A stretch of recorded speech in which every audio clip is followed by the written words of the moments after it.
Tonight we have one of our own members. Been up here a bunch of times, makes some really nice vases and other oddities over the years, and he's going to continue that tonight, I see. So, Ben, come on up. I don't know, the word odyssey, that starts with odd, doesn't it? Hey, it's good to be here tonight. I think I missed the hail and the rain that was coming down out in Lee Summit. I'm not sure what we got here, but it sounded like it was pretty serious for a while. It's good to be here. Just as a word of a warning, this is not a bowl turning demo necessarily, but it's a discussion and a demo of what we can do as we are designing a bowl or beginning to turn a bowl to make it a little different, to make it a little special, to make it your own, and to try to experiment a little bit with some new techniques or new ways of doing things as you go along. Up here in the chuck, for example, I have the beginnings of a bowl. Nice little bowl, small little piece of, I think this is maple, yeah, this is maple. It's a ambrosia type maple, and not very big, but I've got a nice little shape that I kind of like here. And so the question is, do I not want to mess this up? Just go ahead and turn a nice plain little bowl, hold my breath as I hollow this out, or do I want to live dangerously and do something else? Well, hey, what the heck, let's do something different, right? So there are several things that we could do with this if we want to. And I want you to consider the possibilities. I'm sure you can think of things that would never occur to me, but that's part of the fun of this game that we play. Most of us, when we're turning, begin to think about everything being in concentric circles or being in very even patterns. Got to do here, over to half, to back to half, so that everything is measured out perfectly. The problem with that is that that's what machines do. If that bowl comes off of a machine, every line on it is perfect. But if that bowl is made by hand, it's got little imperfections, or I'm not going to call them imperfections, I'm going to call them character marks. Something that's going to tell people that that wasn't made on a machine, somebody actually did that.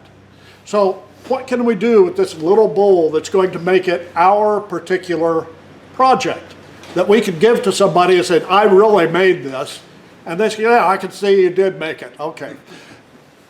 What would you do?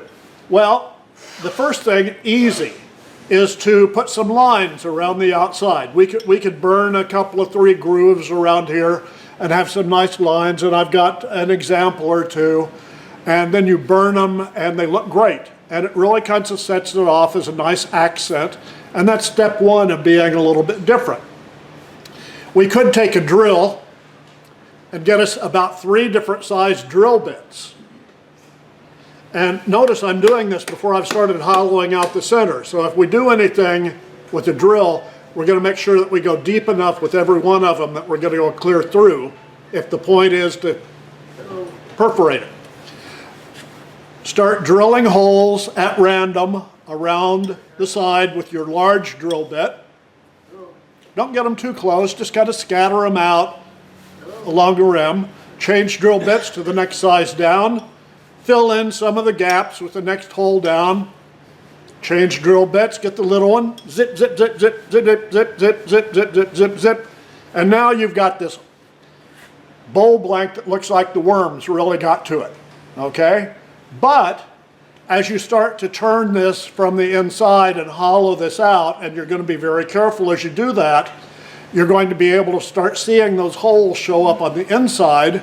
They've already been drilled through. You don't worry about them splitting out as they're coming by if you're careful with your turning.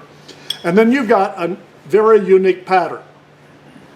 If you want to set that off, you could do a couple of burn lines around the outside so you have kind of a racetrack going around, whatever you want. That's an option. I really am going to give that one a try. I'm not going to do that one tonight, but just throwing that out as a possibility. Most everybody has a drill, right? Most everybody has a few bits to go with the drill. You're in business. You do not have to go out to buy any extra equipment or anything. Just give it a try, see what happens, and go from there. What else could we do? Well, we could turn our little racetrack, and it would be like, could you hand me that one right there? Thank you. And what we'd be looking at, yeah, is more of the track across there. You see the two lines? We've burned those in. I'll show you how to do that in a second if you're not quite sure. And then I put some texture in the middle of that, and then I use some metallic acrylic paint and simply painted the rough texture that's in the middle of the track. It looks like it's been inlaid or something if you don't look too closely. And that acrylic metallic really is pretty interesting stuff. And so if you want to do a trip over to Hobby Lobby or somewhere, the brand that you look for is a good one. I'm using Golden. That's a good name to remember, Golden. But a little bit goes a long, long way. A little dab, and if it's too thick, a little bit of water thins that down, and you just put that on with a little brush very patiently all the way around the rim. And now you've got something that's a little bit different than what you usually do. And it's yours. It's not exactly perfect, but it will work, okay? Do you take that off before you paint it? Or just hand paint it? Did you take I have one of these gadgets, and it goes into the banjo, and then the whole chuck just screws on there. Okay. And so it sits at any angle you want, and you can do that. I've also done it this direction. It's a little harder, Sure. but it can be done. Or you just take it off, and the poor man's way to do this, get you a couple of bags of beans and a towel, 2 bags of beans on the table, towel over it. This sits on it with the chuck on it if you want, holds it really steady, it doesn't go anywhere, and gives it a little cushion. You can turn it any direction you want. It really works. Okay? Or you can do sandbags, then everybody can accuse you of being a sandbagger. For what it's worth. Let's see, what else can we do this? Let's see. If we turn on the lathe,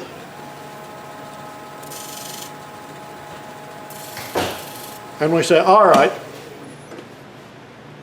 there's our track that we want to stay in. What can we do that's going to make that a little bit different?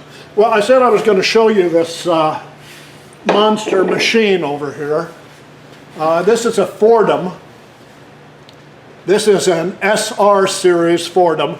SR means it is a sport model, but it's also reversible. It turns either way. For anybody who's left-handed, that's a really big deal, okay? When you get the bigger burrs in here, it tends to take off on you. And if you want it to go away from your hand, you turn it one way. If you want it to go right across your thumb, you'll figure it out, okay? Now, what I've got in here, I don't know if you can see this one, is kind of a little cone bit. There's all kinds of different bits that could do this, but I'm just going to use this one because it's in here, okay? And I'm too lazy to change that out right now. Here's the speed control. I also paid to buy the foot pedal to control this, but I don't care that much for it because most of my stuff takes long enough my foot go to sleep, and I keep getting different speeds. So I just turn it up to whatever speed I want. This thing will go up to about 18,000. Now the little air thing that I'm going to show you a little bit later goes up to about 54,000. More like a dentist drill, okay? But they both do the same thing. But let's just start, and I'm going to stay within my racetrack here. And I'm going to start.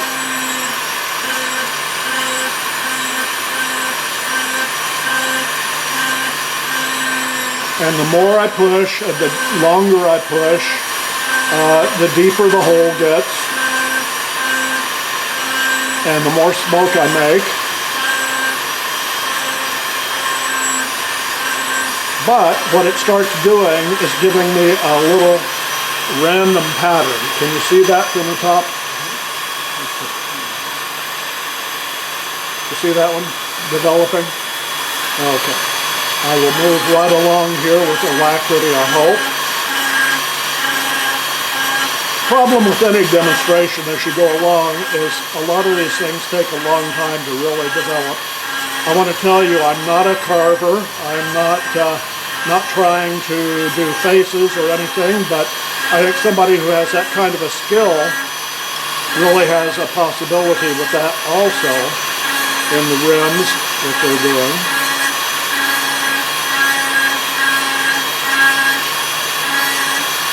Now, while I'm doing that, if I could get somebody on the front row over here, I've got this little piece right there.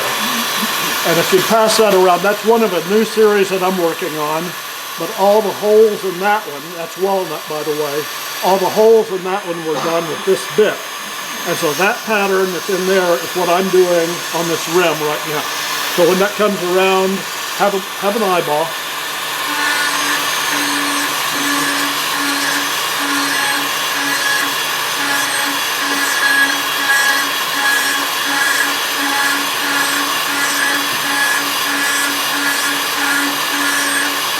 Now, if you get in a hurry, you probably make a mistake, but since this is such a random pattern, it's hard to tell that there's a mistake there anyway, so what the heck. Now, the advantage here is that we have not hollowed the center out, and by doing that, it gives more stability to the whole piece that we're working on. So it's not shaking around, and you really get a better cut, better pattern with everything that you've got going. Because, I did this one to show you the difference. If you go ahead and do the whole little bowl, and then you try to put the pattern on, or try to put the lines on, it's so flexible and so light, it will pick up vibrations, or it will flex or something, and you don't get a clean cut. So this is what you don't do. This is why you do this before you hollow it out.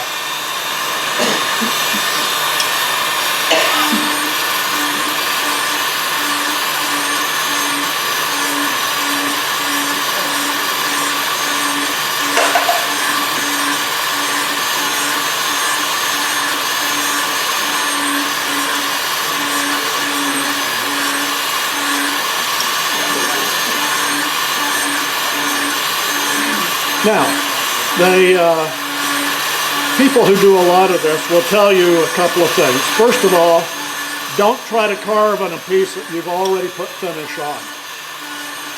Several reasons. It gums up your cutter to start with. Second, it puts all kinds of noxious fumes into the air that you really don't want to be breathing. And third, you don't really get a good clean cut usually in the wood. Now, I don't know that having a little bit of sealer on here or something would be such a bad deal sometimes, but doesn't seem to need it.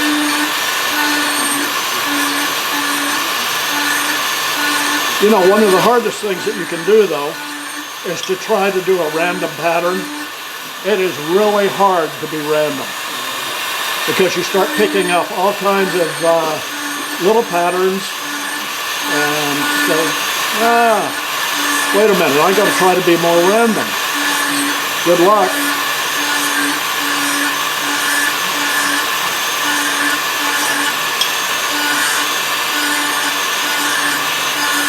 Now, if somebody would pick a couple of these other red units right there, yeah, and just hand those around, you get an idea of kind of one of the things that you might be doing here. The pattern that I put into that, or what I had in mind, it's random also, I hope, was little tiny trees or twigs. So if you look at the pattern that's in there, basically that's what I had in mind as I was trying to fill in all of that area.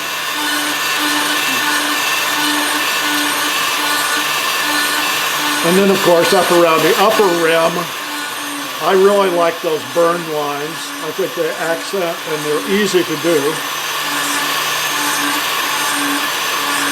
But again, the trick is to do them early enough in the project that you've got some mass behind it.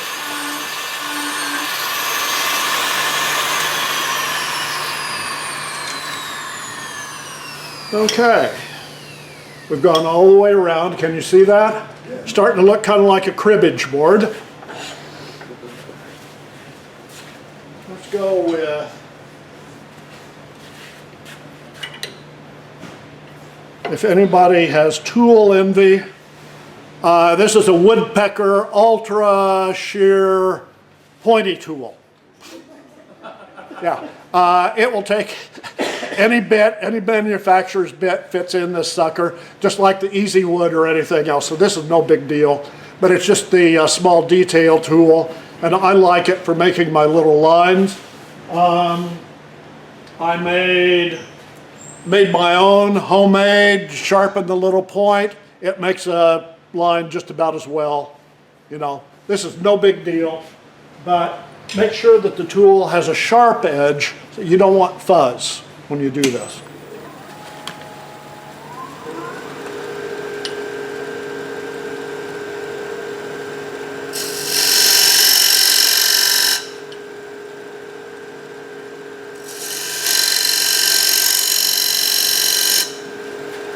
And what I try to do is go in at the same angle as my bowl. It gets a little dicier if you're going in at an odd angle. It doesn't look good. It's harder to finish. All kinds of ugly stuff like that. And then your wire burner. This is a very high dollar piece of equipment. The important thing to remember is you never wrap these things around your own fingers. Wrap them around something else.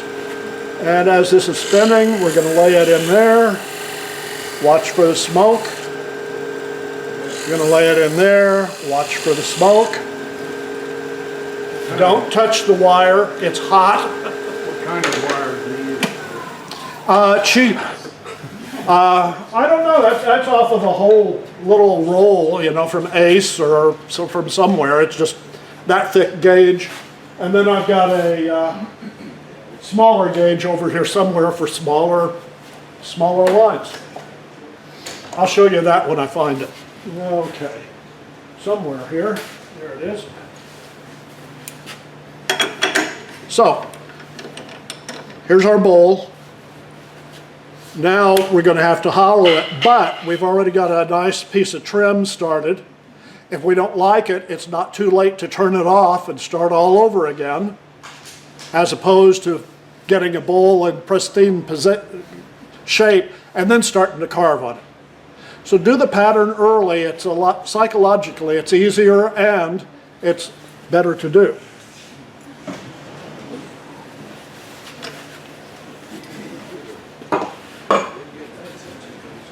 Now, as we go along, you can change bits and you can get different patterns, different randomness, so to speak, by doing a lot of stuff. And what you do is you practice. You get these different burrs and then you get a scrap piece of wood and you try it out. And you hang on to that wood because you don't want to have to keep doing the same thing over and over and over again, right?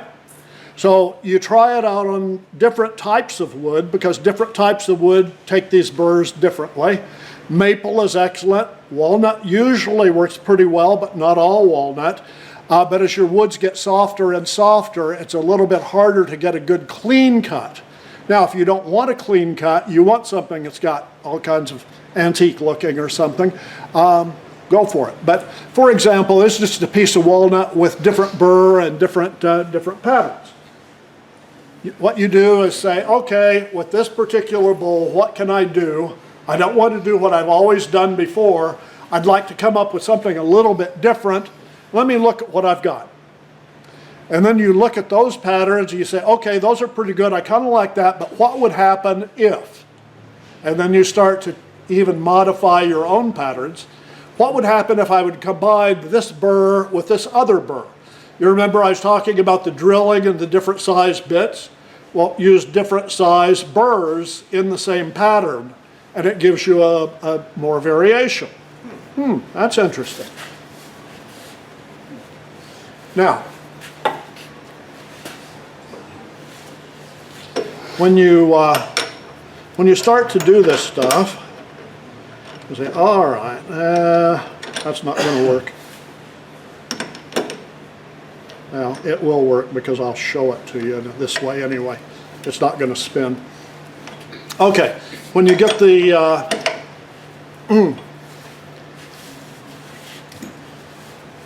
nice little vase to be here. Has not been hollowed yet, nice and solid. It doesn't have to go anywhere. What you can do is bring your tailstock up just to sit against it if you want. Make it a little more sturdy.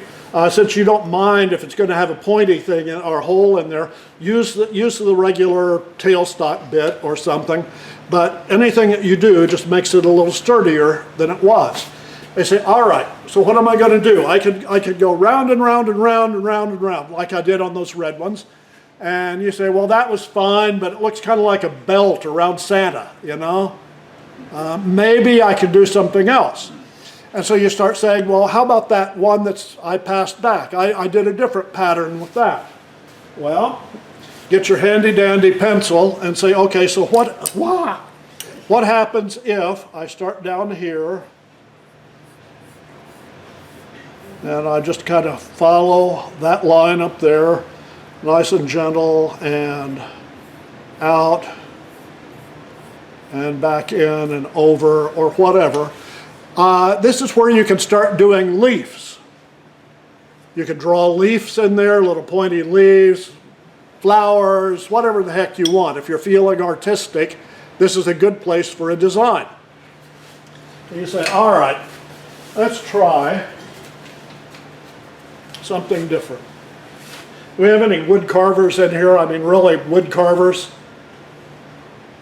I apologize for what I'm about to show you.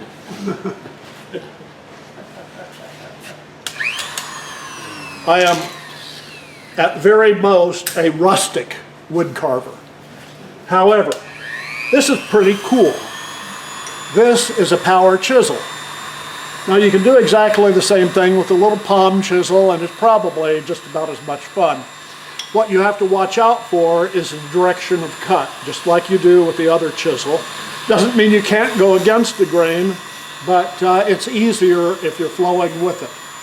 So I'm going to come over here, and what you do is you come down into this,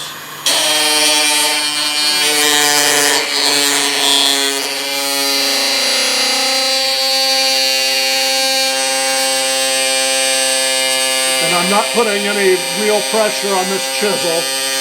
I'm letting it do the work. If I really put pressure on this, I'm going to go right through my hand down here on the other end. I really don't want to do that. I've done that before and it wasn't fun. But you see what it's doing? It's just picking up a nice, and you can pick up the same crack.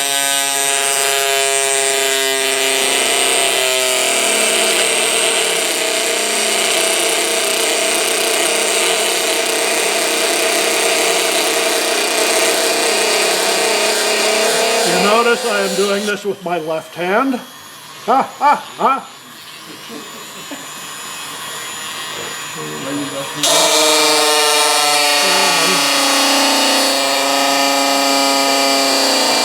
And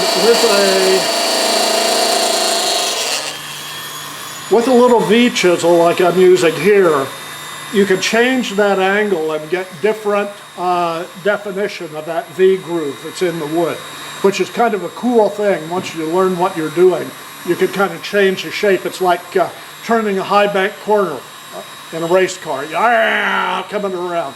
And you get that feel to it, you know. And nobody's going to notice it except you right away. But when you start getting the feel for that, you're going to appreciate your work more, and then everybody else is going to love it because you like it too. Okay, let's come in here one more time. What you do is you come down in and then level out. And maybe don't go too deep.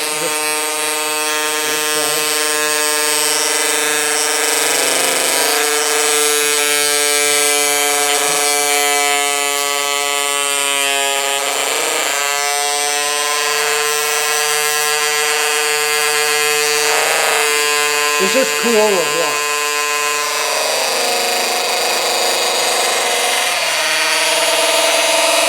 Yeah. Ah, Ben, is that little chisel kind of sharp. self-regulating, or can you go back through that groove and make it even? Oh, you can go back through and pick it up again, yeah. What I really recommend as you get started is easy cuts. Don't try to take too big a bites. Small bites and get used to it and see what you can do. And again, it's nothing that you can't do with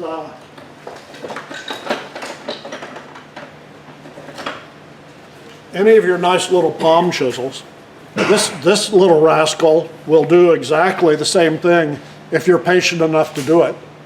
It's not quite as much fun as this, but hey, you know, you can get the same cuts, and of course you get all of the different bits that you can also do, the scoops and things like that I'm going to do with a power bit in just a minute.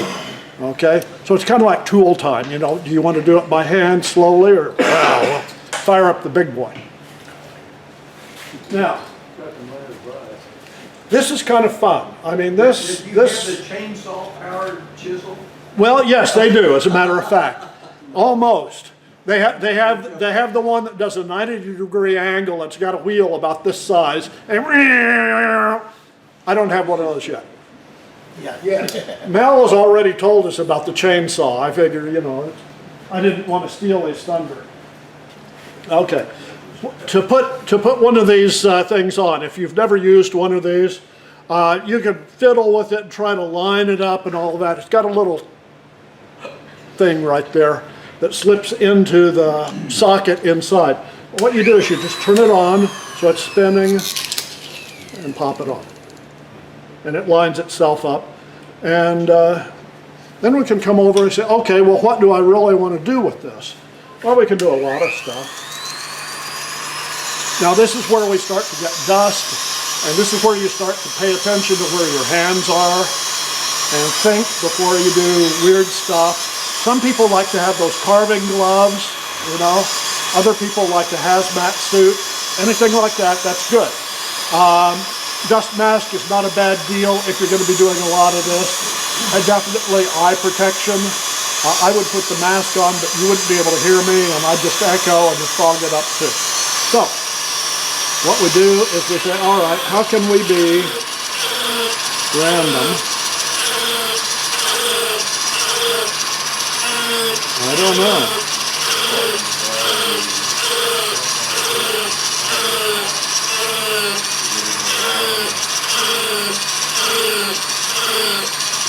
Now the burr that I'm using is a cylinder, and it's got real, very hard hooks, like made out of wire, fastened all around it. And so it just basically chews material out. You can use this for carving, you can use this for patterns.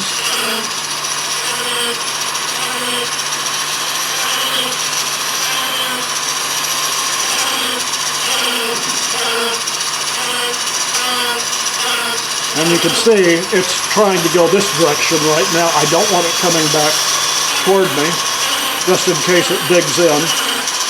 Usually it's not going to dig in unless you're trying to really push it too hard into the material. Some wood, of course, is harder than others, so you got to be careful. If the wood's too soft, then what it does is just kind of fuzz up, and it's impossible to get a good clean, well, I'm not going to say impossible. It's very difficult to get a good clean cut. Now, do you see the vessel over there? That looks kind of like a piece of ceramic. That was done with a bit much like this,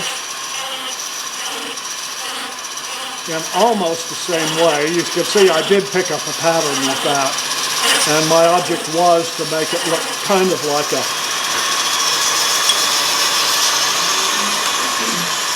but that's what we've got right now. Now, that's pretty fuzzy. What do you do with that? Well, you can do several things.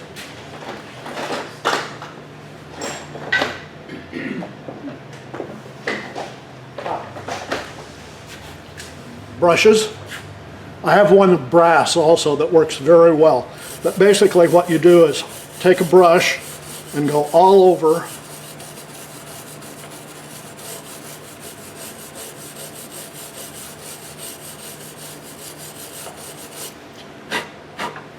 And it really knocks out lots of garbage that is just kind of hanging around. Okay, you say, well, what am I going to do with that now? Well, you can do a couple of things. You can do a two-tone, like the vessel down here. You rub some color into it. What are you going to use? Well, you could use acrylic. You could use leather dye, one of my favorites. That's very messy. You can do milk paint. That's what that is right there. Milk paint, by the way, is very good for using with this stuff. And supposing, for example, you rub white all over that. Get that down into all of those little areas. Let it dry. Come back and sand over it so you're back to bare wood up here. And then with a very dry brush or a pad, you go over the top with a different color. Not bad. Do it in reverse. Turn it black, sand it down, come across with something light. Looks really good. Or you can get into Tuscan red and antique white or whatever it was that I used on that. Okay, so even the same design takes on lots of different character as you're going along with that. If you're looking for a pattern in nature, or if you're looking for just some sort of a geometry that's repetitive or something like that, you can do that. You can cut all of the diamonds and the X's and O's and all of that you want, or you can just do the more organic kind of stuff. Yes, sir? Could you use like a Dremel tool? Yes, absolutely. Basically, anything that works, a dentist drill turns at incredibly high speeds, and you can make very, very clean cuts, especially if you're going to do the cut-throughs. You can turn it into what looks like lace. In fact, somebody in here I know has done that. Who is the guy here that did the little lacy turning the cutouts? No? Anyway, they had one in show and tell probably a couple of years ago. That it was so light and so lacy, it was really impressive. Had done like with the dentist drill. Let me show you, while we're talking about dentist drill, I said this one gets up and goes too. It's amazing. So do you like sneak in during their lunch break or something, or how does that work? I'm sorry? Do you sneak in during their lunch break, or how does that work? Yeah. There we go. Okay, this is a Nico. The box is here. Let's pass the box around. This costs right now on Amazon $47. Does not come with the bits. You got to buy the bits extra, but it comes with the two little wrenches that adjust the collet, and it takes 1/8 inch burrs, 1/8 inch shaft burrs, and it's got the speed control here. Sound good?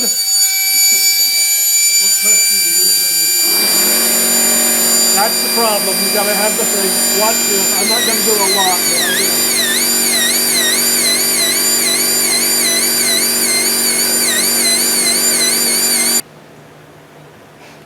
to. Any other questions so far? Okay, I'm going to send this one around so you guys can have a closer look at what we're doing. And then we're going to try a little bit different project just for fun.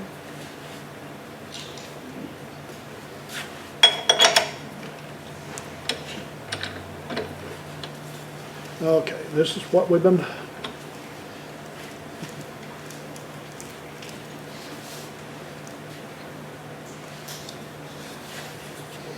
Now, one of the things to keep in mind is that wood is a living, breathing kind of a thing.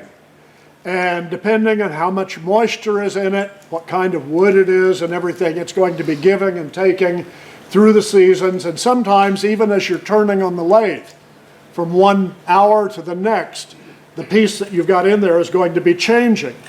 So when you get something turned down so that you can do these concentric patterns in particular, you need to be moving right along. You don't put this off, you get it done. Because as it dries, what you begin to get are these odd shaped ellipses. And if you're going to try to do these beads or patterns or anything else, if you wait too long, you can't do it. The time has passed. So when the mood strikes, so to speak, that's when you want to turn those beads, that's when you want to start doing these patterns, but while the piece is fresh and turned. Now, if you're one of the people who likes to turn green and then set it aside and do your second turning, when you do your second turning, as soon as you get the outside of that bowl trued up, that's when you start doing your beads and your pattern. Don't put it off until you start hollowing out. You won't have the support inside, and that bowl is going to be changing day by day or hour by hour. And you're not going to be getting true beads or patterns or whatever you want. Okay? I'm gonna have a look at that. I like that little bowl. I just love it. It sits out, but it's one of those things that somebody said, well, it's not round. Yes, exactly. That's why I like it. But it's the type of thing, again, that you've got to do right away. Could you give me the little bowl right in the front there, please? Same deal with this. This was just a tiny little piece of wood that I had laying in the shop. And I said, I want a little bowl. And I want it to be thin, and I want it to be light. Well, I did a nice bead around the outside, but that bead was done long before I hollowed the middle of this out. Okay? So, I like it. It's koa wood. And koa is just kind of naturally beautiful anyway. But it doesn't distort a whole lot. But just look how simple the bead is. It's just burned in, like we did a minute ago, but it really accents the piece. And where'd you come up with koa? I carried that back in my suitcase. I got laughed at by somebody. They said, well, you could go down to the flooring place and get all the koa wood you want. That's not exactly the same kind of koa, but I came back with several care packages of hand-picked at different sawmills around Hawaii, and I try to treat it gently and with respect. But that day I just had to jump into a piece of it and have some fun. The little piece right here. Again, the question was, well, what did you use to do that? I used one of the little burrs in the air tool, and then I rubbed milk paint into the pattern, and then sanded it off, and then finished the whole thing from there. So that's exactly what you just saw done, except it's got the paint in it.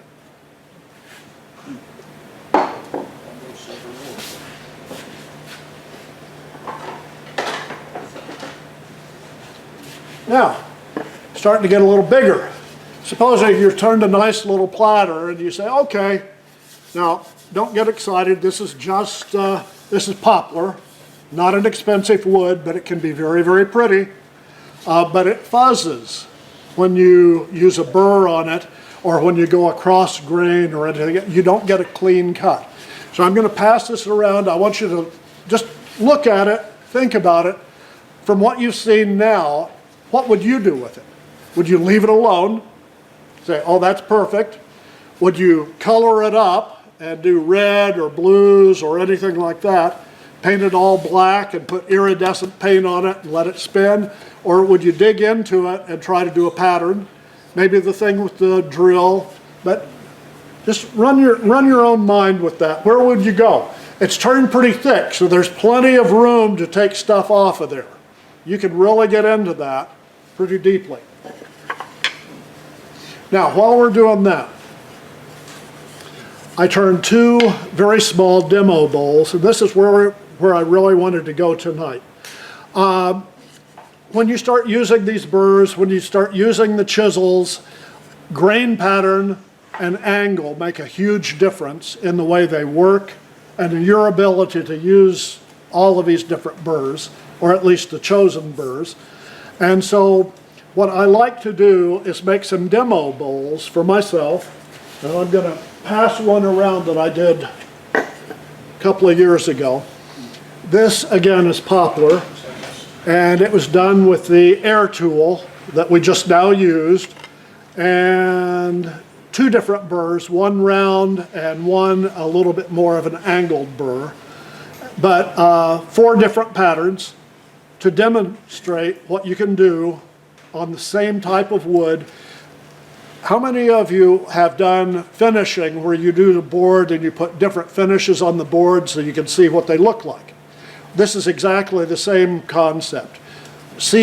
Test it with the different wood, see how it works, and then put it out somewhere on a shelf or something so when you're looking for ideas, you can go back and say, oh, okay, I can do that. So,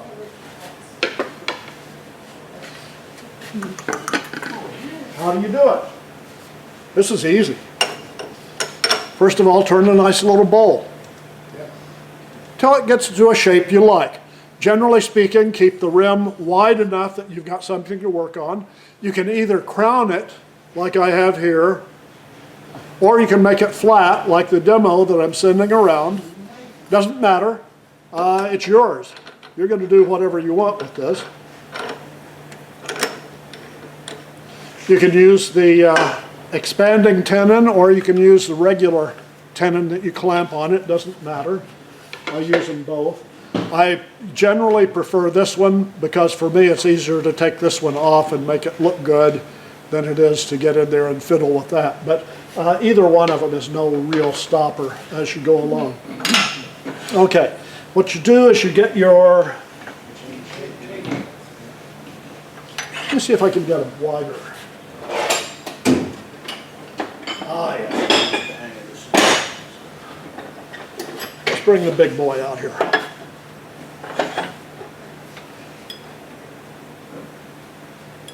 You remember what I said about random and measuring and stuff like that? That's about half and half. Now if I can find out where I put my pencil, we'll be in good shape. So all I'm going to do is divide this into approximately quarters, or if you want to do eighths, you could do eighths, whatever you want, smaller sections. So let's do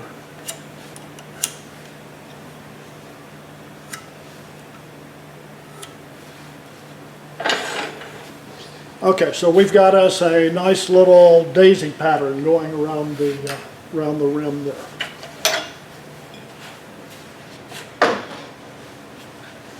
Let's take our bean bags or handy dandy banjo attachment.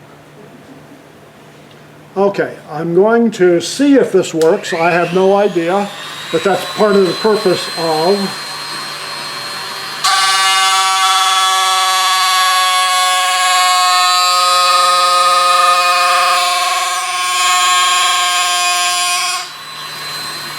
how about that?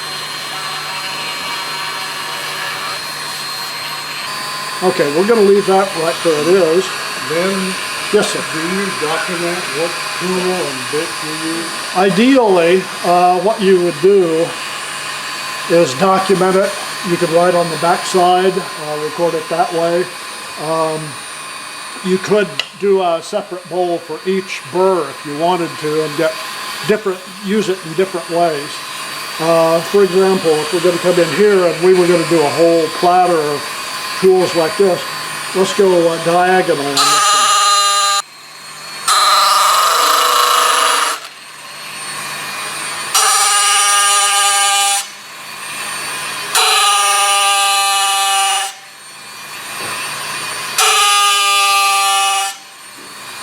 Okay, that's kind of cute.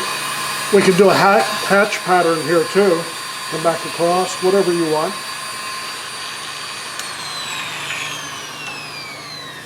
But once you get this bowl done, now we can change to we've used opposing 2 different patterns on this gouge.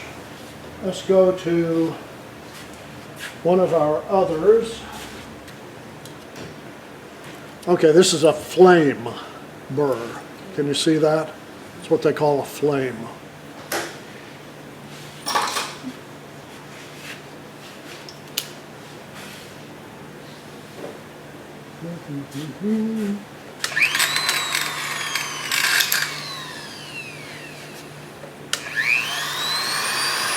And let's just go right next door, right over here.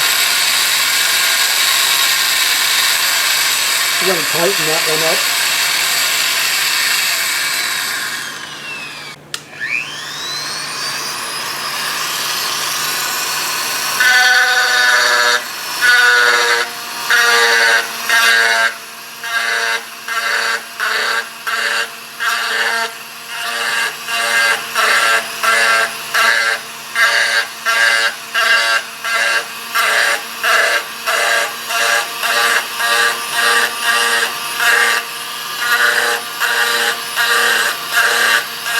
I noticed that as I began to come down into the turn here, I'm getting a little different angle. So if I'm doing a project, I want to be aware of that. It might be an effect that I want, or it might be something to be avoided.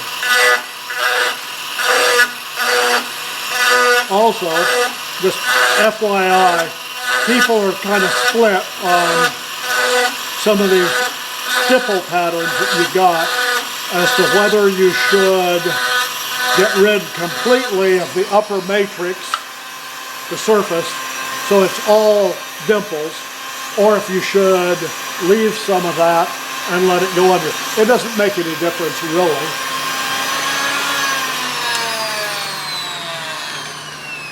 As far as your pattern is concerned.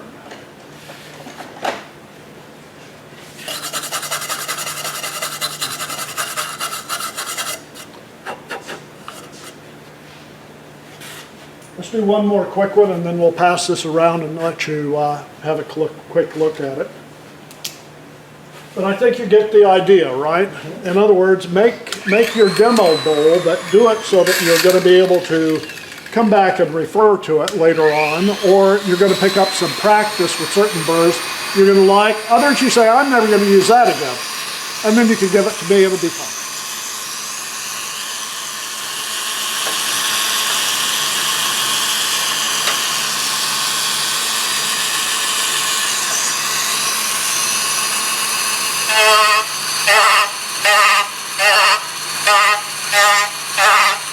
Now you can also, with this, I've got the carved line over here that we can come in with the edge.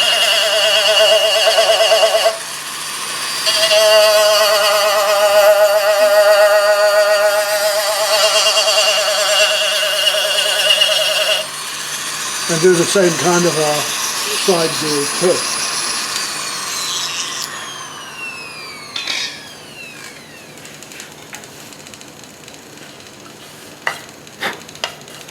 One more and then we'll watch this. This may or may not work. Don't know. Works with some woods, some it's absolutely ugly.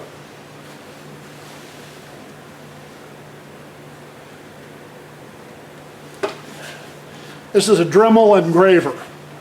Now, when you're putting patterns into the wood like this, there's a difference between cutting, which is what we've been doing, and embossing, which is like just pressing a pattern into the wood. I could take a ball peen hammer and pound all over one of these sections and I'd get little dimples all over it. They would simply be pressed into the wood. This can work two different ways. The engraver tool has a little point on it, but you can turn it around, it's got a blunt end, and you can use it as a blunt type of a tool just to kind of pound little dings into the wood all over the place. It's kind of interesting, but has different speeds. And all we're going to do with this is scribble.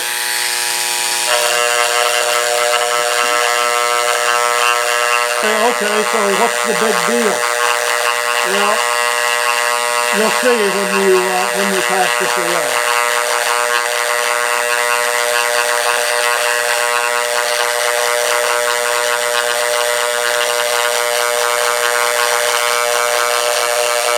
softer the wood, the less effective this is.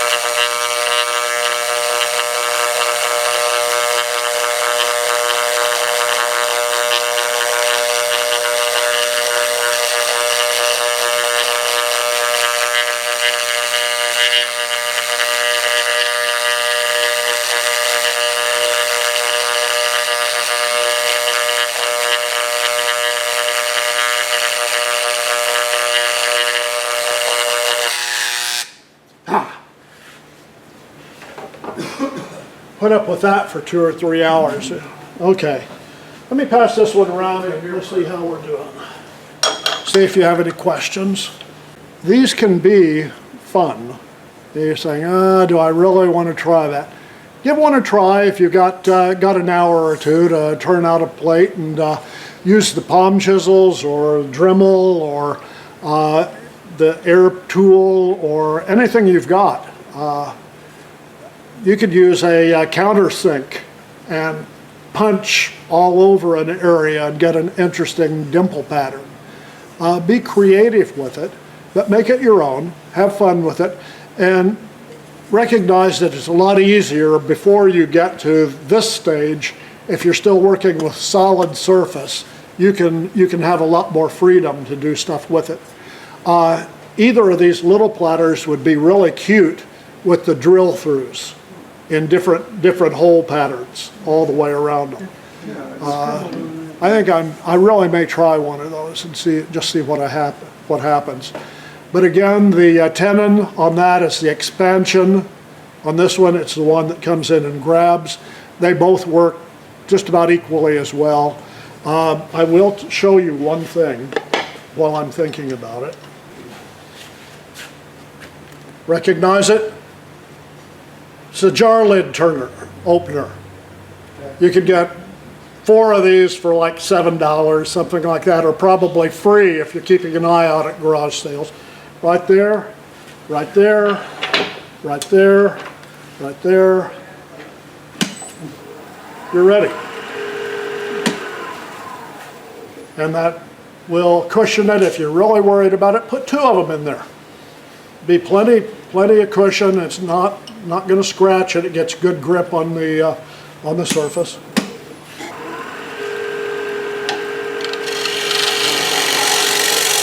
Got plenty of support.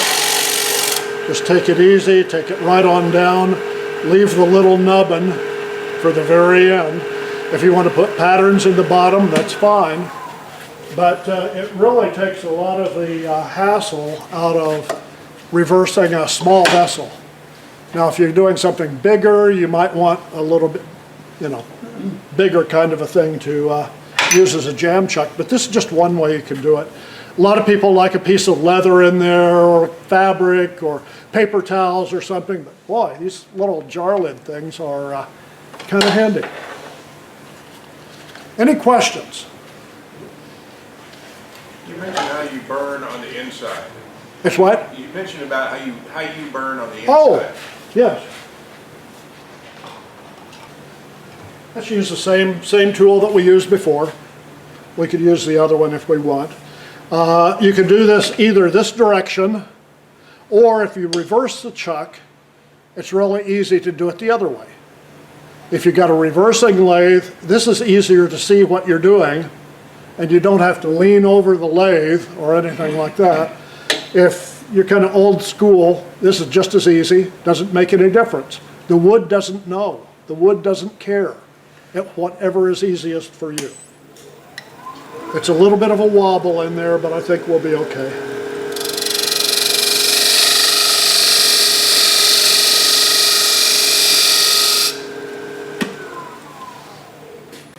Okay, you go to Lowe's, Home Depot, Menards, and you stop in the cabinet area and you get countertop samples. Pick up several. They last forever, but it makes you feel good to have a 10-year supply, okay? You can use the whole thing, or you can break them in pieces so you're just working with a sliver. This is turning this direction. That doesn't work so well for this. So what we do is go in the opposite direction here, and we'll come in, And just press that into that groove that we just cut and watch for the smoke.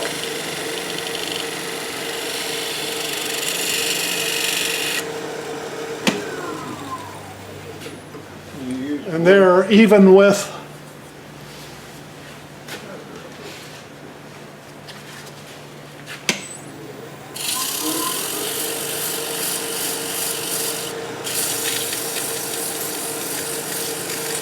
the wheel wobble. Any other questions? Last call on questions.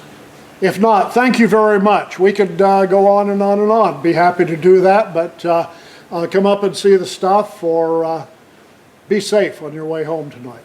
Thank you. Thank you, Ben. Okay.